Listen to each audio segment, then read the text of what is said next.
మన స్టార్ హీరోలు అభిమాన గణం పరంగా, ఇమేజ్ పరంగా అత్యున్నత శిఖరాలు అధిరోహిస్తున్న ప్రభుత్వాల నుంచి, ఇతర సంస్థల నుంచి సరైన గుర్తింపు రావడం లేదనే కామెంట్స్ చాలా ఏళ్లుగా వినిపిస్తున్నవే. అయితే ఇప్పుడు అవార్డులతో పాటు ఇతర సత్కారాల్లోనూ మన హీరోలు మిగతా వాళ్లకు మించి దూసుకెళ్తున్నారు.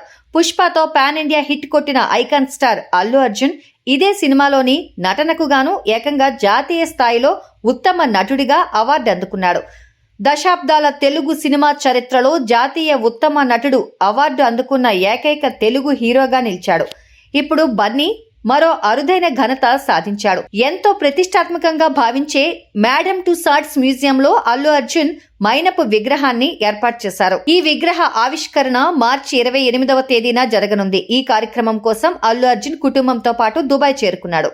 అక్కడ ఐకాన్ స్టార్ కి అద్భుతమైన రిసెప్షన్ దక్కింది. మరోవైపు అబుధాబిలో ఓ ప్రతిష్టాత్మక మ్యాగజైన్ కవర్ షూట్ లోనూ పాల్గొన్నాడు బన్నీ. ఇప్పటికే ప్రభాస్, మహేష్ బాబు మైనపు విగ్రహాలు లండన్ లోని మేడమ్ టుసాడ్స్ మ్యూజియం లో ఏర్పాటు చేశారు. కానీ దుబాయ్ లోని మేడమ్ టుసాడ్స్ లో చోటు దక్కించుకున్న హీరో అల్లు అర్జున్ మాత్రమే. ఇప్పటికే దుబాయ్ నుంచి గోల్డెన్ వీసా అందుకున్న తొలి తెలుగు హీరోగాను అల్లు అర్జున్ నిలిచాడు.